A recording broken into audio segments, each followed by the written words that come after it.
Nongeye kubaza inshuti bakunze mudahwema kudukurikiraho muri hose mu bice bigiye bitandukanye hirya no hino mu bihugu byo hanze y'u Rwanda, by'umwihariko iby'ibituranyi uri i Burayi, ndagusuje cyane.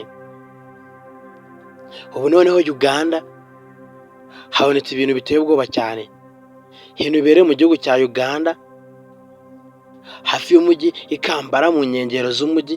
Ibintu birakomeye cyane mwa bantu mwe. Nk'uko uri kubibona muri iyi taburo, ni inzoka idasanzwe ifite imitwe irenga 10.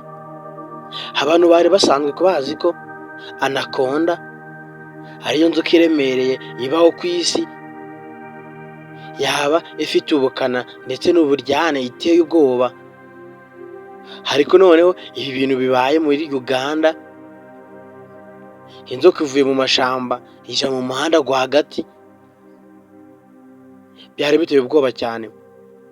Abanya-Uganda bumiwe baje kuyisanga mu muhanda yasamye, ifite imitwe irenga 10.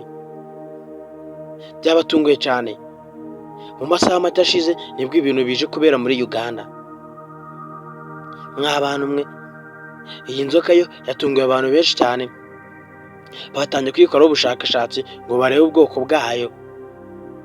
Ariko na n'ubu hasize amasaha arenga 3 barimo kwikoraho ubushakashatsi bataramenya ese iyi nzoka ni bwoko ki, iyi nzoka iteye gutya twayishakira irihe zina. Byabacanze, byabateye urujijo kubera ko nabo bari kubyumvisha neza.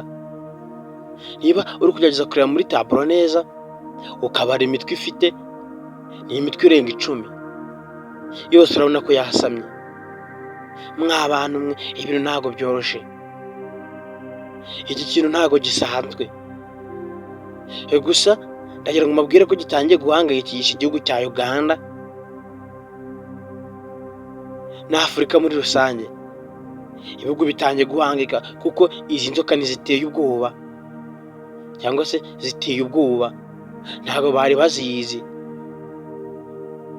bayiburiye izina, babuze ubushakashatsi. Abarimo gukora barimo gusanga iki kintu n'ahantu bakizi, bakareba mu myaka ya kera. Batangiye kurambura ibitabo ngo barebe niba hari ahantu yaba yarigeze kuboneka ku isi hose. Ibintu byavuye muri Afurika byagiye ku rundi rwego, bifasha isi. Ese iyi nzoka yaje kugaragara gute? Yaje kubonwa gute n'abaturage? Byagenze bite? Ese niyo mpamvu iri gutuma bakora ubushakashatsi, bayikoraho ubushakashatsi k'ibindi biremwa babibona bakabijana muri pariki cyangwa se ahabugenewe mu cyanya cy'inyamaswa, ntibirirwe babitindaho? Iyo ni ukubera iki yahuruje amahanga barimo kwikoreraho ubushakashatsi? Ibintu byacitse ku mbuga nkoranyambaga zitandukanye, cyane cyane z'igihugu cya Uganda n'ibihugu by'ibituranyi. Iyi foto iri gucicikana. Uganda ntabwo byoroshe. Bana nanjye muri iki kiganiro umenye impamvu barimo gukora ubushakashatsi kuri iyi nzoka yaje kuboneka mu gihugu cya Uganda, ifite imitwe irenga 10. Tetera agatebe wumve. Uretse kugenda utamenyeje imva n'imvano iyi nzoka ahantu yaba yavuye, inyarukira kuri buto subscribe kandi ugeze kuri channel bwa mbere, ukore like, share ndetse na comment kugira ngo unakurikire iyi nkuru cyangwa se unarangiza ikiganiro, umenye imva n'imvano iyi nzoka ahantu yaba yaturutse, umenye n'impamvu bari kwikora ubushakashatsi, umenye impamvu yahangayikishije iyi si muri rusange. Nkwaye ikaze.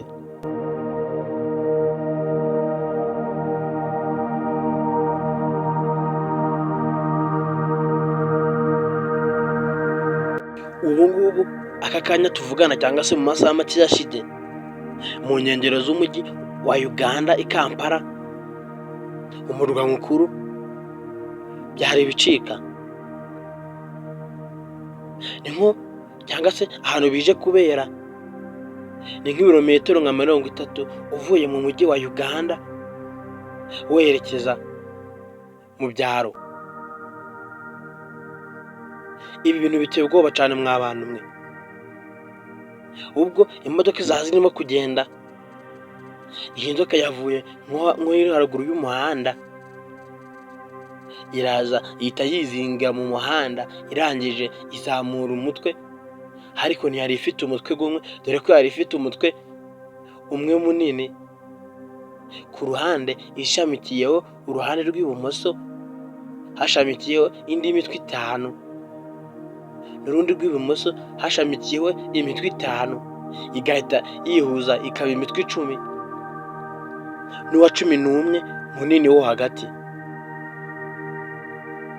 Dore ko cyangwa se muri Uganda habamo abantu bashobora kurya baba barya inzoka, bahamagaye abahigi baba bazihiga, mu kuyigeraho ubwoba burabataha, babona iyo ntago isanzwe, nibwo guhuruza abantu baza kuyireba. Abayobozi b'ibihugu bya Uganda birabarenga, nabo babasha gutumizaho abakora ubushakashatsi ku nyamaswa, cyangwa se aba muri parike bakontorora ubuzima bw'inyamaswa bwa buri munsi, nabo barumirwa, babona inzoka idasanzwe, babona nta hantu bayizi, baratungurwa cyane. Iyi nzoka yagombaga kwasama, nta kintu cyayigeragaho, cyangwa se kwa kundi inzoka ibona ikintu igahungabana, iyo yizinze irangije izamura umutwe mu kirere, ntago yahungaga, umuntu yayikoragaho n'inyeganyege. Mw'abantu mwe, ibintu cyangwa se ibiremwa biri kuri iyi si mu bantu hagiye hatandukanye, nuko bitigaragaza. Hariho ibiremwa biteye ubwoba, cyane cyane inyamaswa z'inkazi ziba zihari ziteye ubwoba, ku buryo usanga hari ibintu biteye ubwoba cyane. Ubu ibihugu bigiye bitandukanye bifite abashakashatsi b'inararibonye mu nyamaswa, cyangwa se mu gukurikirana ubuzima bw'inyamaswa, byose biri kwerekeza muri Uganda kugira ngo bijye kureba iyi nzoka se ni bwoko ki, ese iyi nzoka iteye usya yaturutse hehe, imaze igihe kingana iki ku iyi si. Ibyo ni ibintu barimo gukora ubushakashatsi. Reka ngushimire twabonye muri iki kiganiro, ukaba wakanze kuri buto ya subscribe, wakoze like, share na comment. Jye mwari kumwe na Pacifique, mukomeze kugira ibihe byiza aho muherereye hose. Imana ibarinde, ndabakunda cyane. Reka tuzasubire mu biganiro bikurikira, cyangwa se ibiganiro bitaha. Ciao ciao.